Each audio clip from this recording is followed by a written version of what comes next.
Hi class. So I wanted to go ahead and talk to you about your public artifact and your audience exploration. So we now have a pretty good idea of what the public artifact is supposed to be about, right? You are taking your research that you did, and when you were doing that research, you were constrained pretty tightly by the format that I asked for, the genre that I asked for, an academic research paper, right? And so there were certain things you had to do and certain things that you weren't allowed to do because of that genre. Now I am asking you to create a public artifact that is precisely designed for your particular audience and your particular purpose for that audience, right? So I'm not putting any more constraints on you. You don't have to write an academic research paper. You can create whatever it is that you think is the best thing, the best way to get your message across to your audience, right? So I want to make sure that you have out right now a piece of paper. So I'm going to sort of go through this presentation just sort of the way I would in class, and then I'm going to ask you to be pausing the presentation, and I'll tell you when to do that, and then for you to take a couple of minutes each time I ask you to pause and to free write for a little bit, right? So maybe 2 to 3 minutes.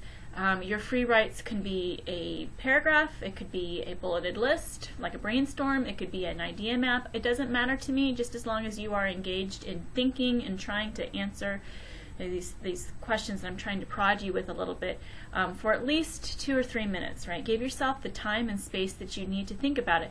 And let me just let you know, you will probably recognize this from the other idea generation things that we've done in my class and probably other classes, is that the more effort that you put into these initial stages, these idea generation stages, the easier things are for you later on, right? Because you're putting out that extra energy, that mental effort to come up with ideas and really think about them now, even though it might be challenging or it might be uncomfortable because we're not sure exactly what to do yet.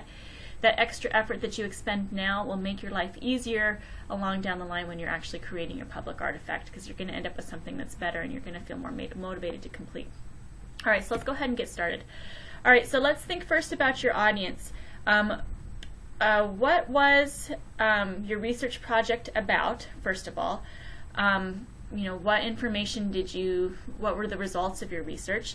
And who would possibly benefit from knowing about it? Okay, so that's kind of a two-part question there, so you might want to take at least, hopefully your research project would just take a minute or two to describe what the question was, what your results were, what you found out from your research, and then afterwards be thinking about who cares, like who really would care about that, who could possibly benefit from knowing that information. So go ahead and pause for a couple minutes and work on that, please.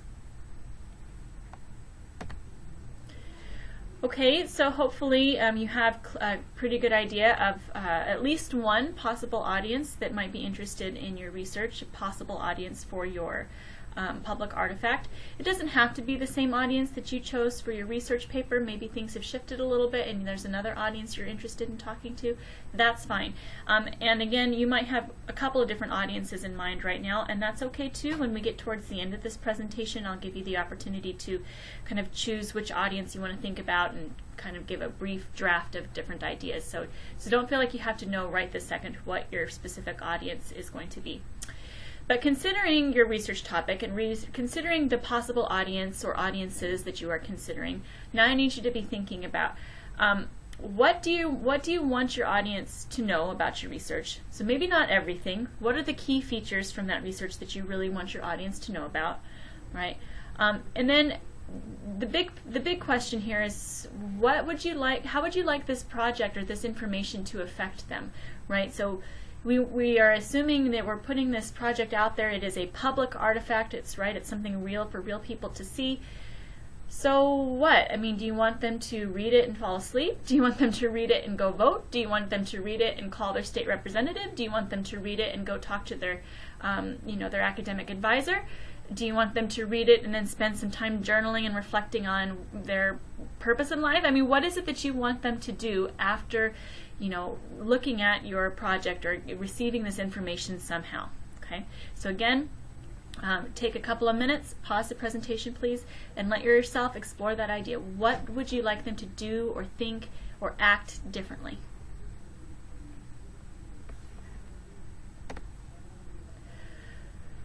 Okay, so hopefully from that last couple of minutes, you've got a few ideas for maybe what you want that purpose to be, but now we need to articulate it nice and clearly. So keeping in mind all those ideas that you just jotted down, however you did that in a paragraph or a list or a map or whatever, and now I want you to try to distill it into a clear, direct sentence. I want you to articulate that idea in a simple, direct sentence. So if you want, you can use the sentence starter that I've got here for you. After viewing or reading or experiencing my public artifact, because we don't know necessarily what that's going to be yet, right? So we don't know if it's something they're going to read or something they're going to watch or something they're going to interact with. So after experiencing my public artifact, I want my audience to fill in the blank. Okay, so take a minute or two and make sure that you have that very clear purpose well articulated.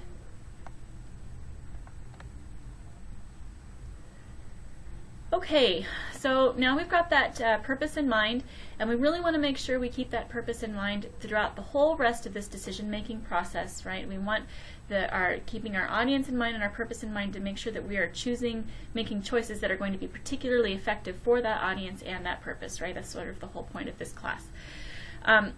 So we now we've got our purpose pretty clear. Now we need to think about our audience a little bit more. You know, at the beginning of the semester, we talked about the constraints, right? When we read the Grant Davey article, the constraints of your audience. Let's think about maybe some positive constraints, some values, some things that the audience thinks are important that we can kind of harness and maybe use somehow in our public artifact. So I want you to be thinking, what kinds of things does your audience value? What is important to them? What do they care about? Okay, and you know, I know that there's always exceptions, but we can make some generalizations here. You know, if your audience are nursing students, one thing that they all probably value is graduating. Probably they all value helping other people, right? And you could go on, right? You can list other things that they probably have in common. So, in general, what do you think is you could make the safe assumption to say this audience in general values X, Y, and Z? So take a couple minutes for that, please.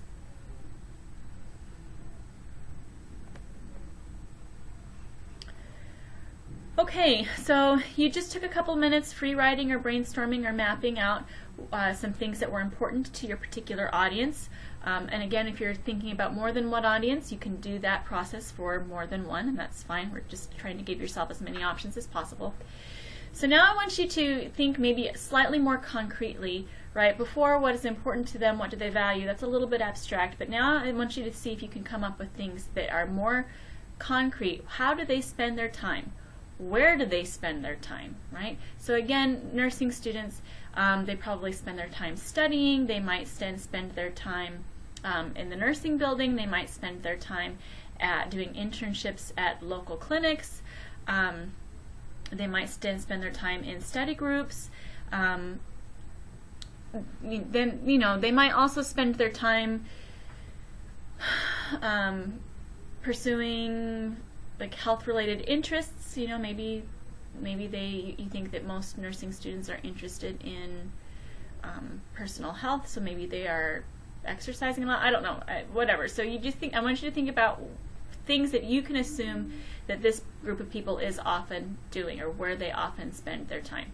Okay, so go ahead and pause and take a couple minutes to come up with a list for that. Okay, so you have thought specifically about where they spend their time and what they spend their time doing. Now let's think about the kinds of media that they consume, because our public artifact that you create, it's something that they've got to have access to, right? So let me just use the example of my dad, for example, okay? So let's say that you really wanted to talk to middle school principals. Okay, so that would be my dad, or it was my dad before he retired. Things that media that middle school principals consume would be maybe things like newsletters, State Department emails, district letters, district emails. But I think that if you are making the assumption that some of that population is older, like for example my dad, probably they're not consuming a whole lot of social media. And that might be a problem. You might have such a large audience that you know that some of those people are definitely consuming social media and some of those people are not consuming social media, right? So like if you do a Twitter campaign, my dad is never going to see that, ever. So even though it is the most awesome Twitter campaign ever, if my dad is your audience, right, or people, men over 70 who were high school principals or whatever, he's never going to get that. So you need to be thinking about media that your audience has access to. And if you need to split it down into age categories, that's fine, because you might find out later on at the end of this process that you want to make your audience even smaller. Like I want to talk to all, not just nurses, but nurses who are under the age of 30, or new nurses, or people who are studying to be nurses, and that's usually this general age group. So that's okay too. But I want you to be thinking, what kinds of media do they usually consume? What kinds of things are they already exposed to? Because that might give you an idea for what kinds of things that you would maybe be an effective product for them for your public artifact. Okay, so take a couple of minutes now and kind of brainstorm that.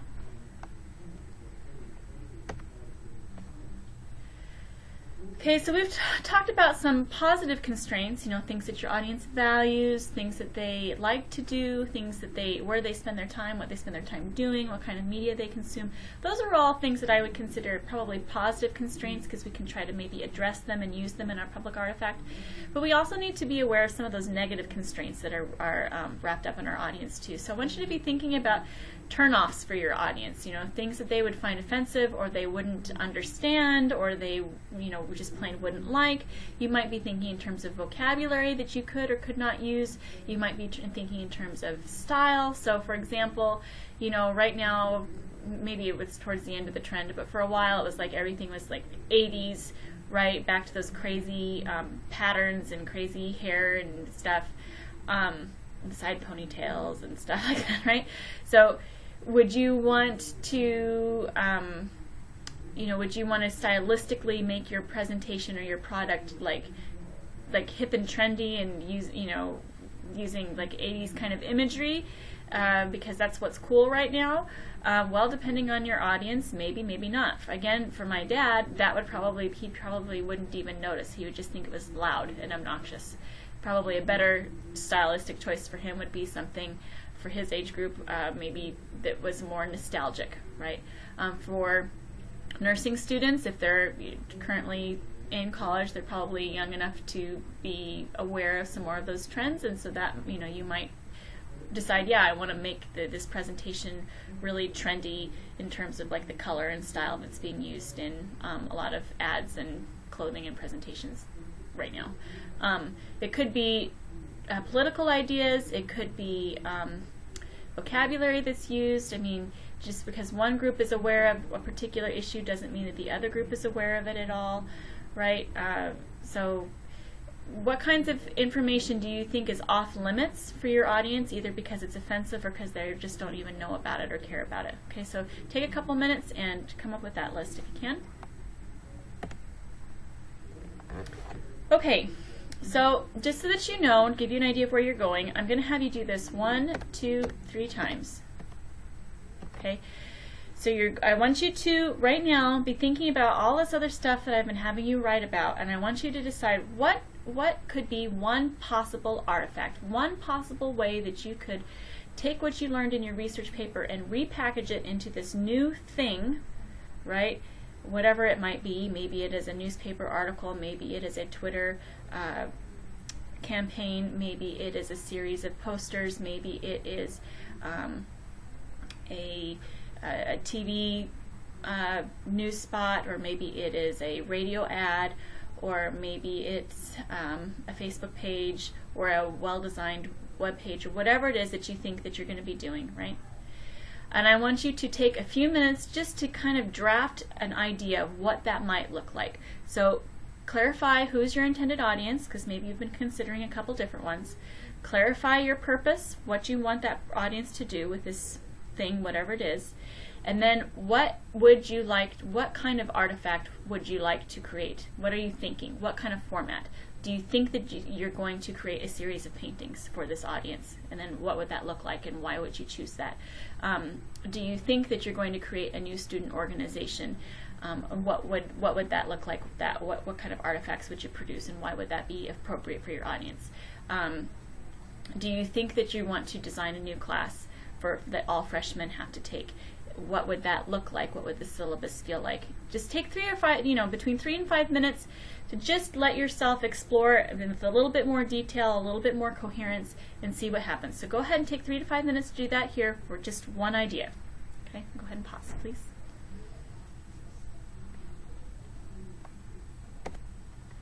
Okay, so you knew this was coming. I want you to do the same thing a second time, please. Again, maybe it's the same audience, maybe it's a slightly different audience, but I want you to be thinking about a different possible public artifact, a different kind of format. So if you did a radio news show before, maybe you're doing an online blog now, or a YouTube tutorial now. Okay, so whatever you think that artifact could possibly be, the ones that you've been thinking about throughout this whole process, again, 3 to 5 minutes.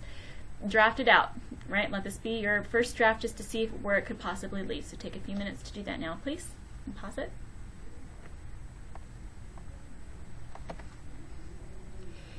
And let's do it one more time. And again, it can be the same audience or it can be a slightly different audience, but what could be another possible artifact, another possible product that could be effective for your audience and purpose? So again, please take 3 to 5 minutes, pause, and let yourself explore that idea.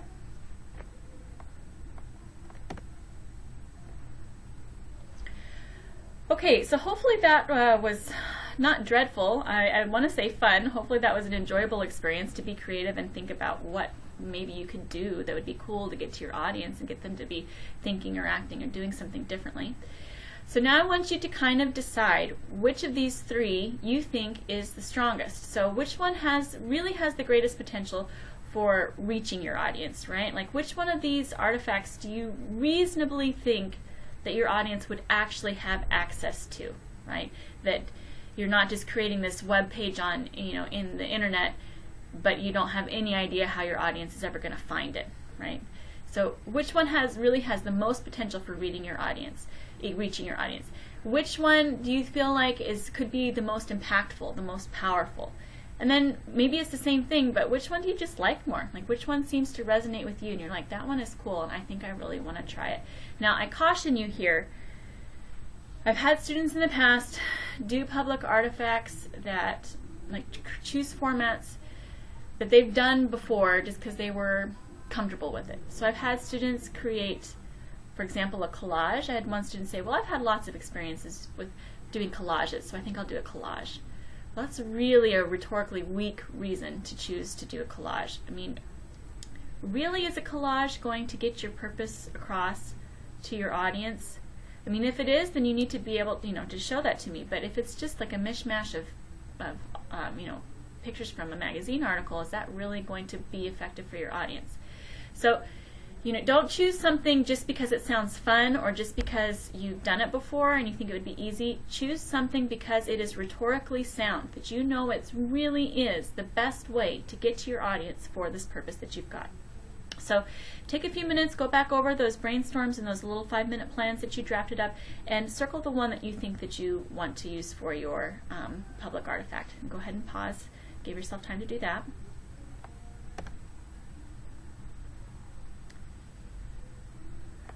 Okay, for my face-to-face class students, so students that I see face-to-face and physically on the university, you guys are going to be doing a collaborative project. So when you create your proposal for your public artifact, you are really, in the truest sense of the word, proposing a project. So you're going to develop it, design it, the proposal, and then you're going to share it with your small group members. And then together as a group, you're going to discern which one of these is the strongest proposal and which one of these are you truly going to collaborate all on together as your public artifact. Okay. So we want to make sure that as you are preparing that proposal, you've got that goal in mind, that you're really trying to be persuasive to your group members that this is a proposal that needs to be done and that it really has a lot of potential. Keep in mind that it will be a collaborative effort, so you know, maybe you've got a great core idea, but of course when you start working with your group mates, some things will certainly change because that's what happens, that's the nature of collaboration. But still, right now your purpose is to present your proposal the strongest way that you can. You need to make sure that you have copies of your proposal to give to all of your group members so that they can all look at it and then decide, make a good decision, a good evaluation of whether or not they want to use that for their group project. Make sure that you are presenting it with confidence, coherently, and that you're ready to answer any questions for your group members. And so we'll do that in class. So make sure you have your proposal ready. If you are my online students, you're going to create your proposal, and this is sort of like your plan for yourself. You're still going to present it to your small groups. Small groups are going to give you feedback for things that could be improved or changed to make your proposal and your final product, right, the final public artifact, even stronger, right? So it's like a mini peer review in the planning stages. However, if as a small group you would like to work collaboratively on one artifact, or one artifact proposal, or I don't mean a proposal. If you decide as a small group that you want to choose one of these proposals and work on that project collaboratively as a group, you are welcome to do that, but you need to keep a couple of things in mind. Number one, I expect more from group projects because if you're splitting the work up between 3 or 4 people, then that means that the final quality of the product should be a lot better, right? And secondly, you're going to have to show me a plan for how you think that you're going to be able to collaborate. Like, are you all going to meet together on Tuesdays to figure it out, or are you going to meet together on Skype for Business? How is it that you think that you're going to be able to work collaboratively, since we are an online class? Okay, and if you have any questions about that, you can just let me know. So let's take a look at the actual proposal. So I'm going to get out of here. I've got just the different pieces of the proposal in with that presentation, but I think it's easier just to look at the proposal itself. So let me make it a little bit bigger so it's easier to see.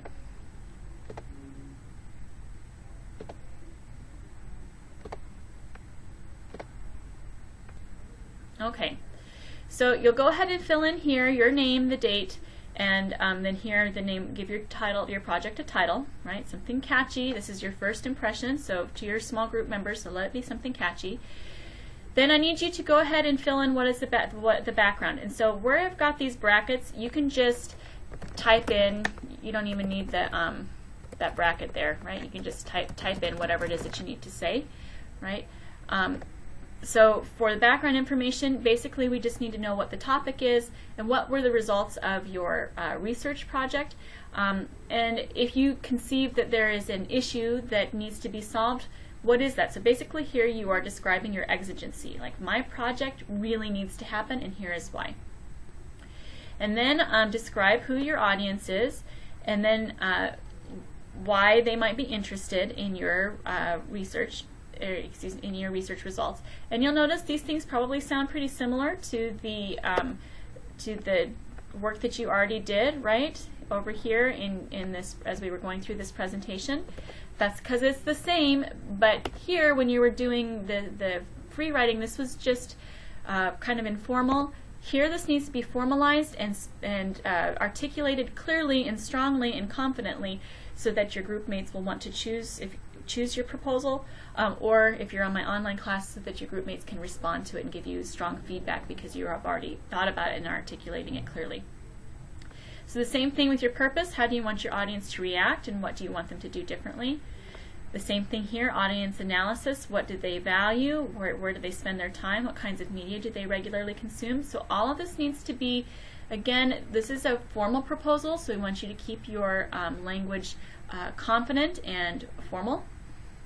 And then your actual proposed artifact. This should be at least 5 to 10 sentences. If you want it to be more, that's fine. Don't get too carried away because you're going to be looking at several different proposals in the same class period.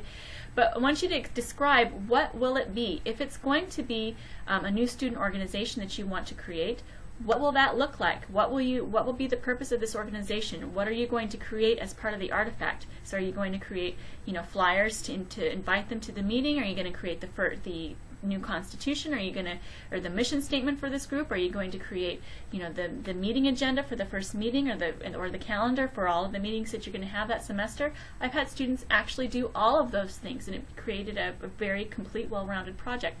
So what are the components of the artifact that you are considering? What kinds of things is it going to include?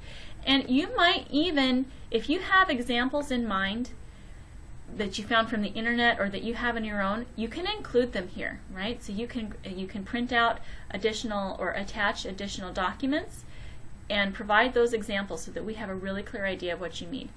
And then audience accessibility. How is the audience likely to be able to access this artifact? And again, if your audience is not likely to see that web page, then that's probably not a very good artifact to choose for your audience, right? So make sure that your audience really is going to have access to this particular artifact. And then down here, your discussion, this is basically where you're trying to be as persuasive as possible. Why is this artifact really the most appropriate for your audience and your purpose? Why is it the most effective? And then I want you to be thinking here, start to think ahead about what kinds of choices what rhetorical choices are you going to be making in terms of the content that you include, in terms of the style that you include, the design that you're going to include, even possibly color scheme or music choices or image choices that you're going to include. What kinds of choices are you going to make that's going to be really effective for your audience and for your purpose? And so all of that needs to be fleshed out again confidently and sort of formally.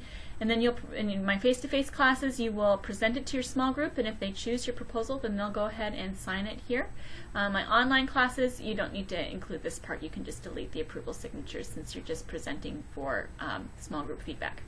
Okay, so if you have any questions about any of these things, please let me know. This is, for most students, the best part of the class. It's your opportunity to be creative. It's a lot of fun, so let yourself enjoy it. Okay, let me know if you have any questions.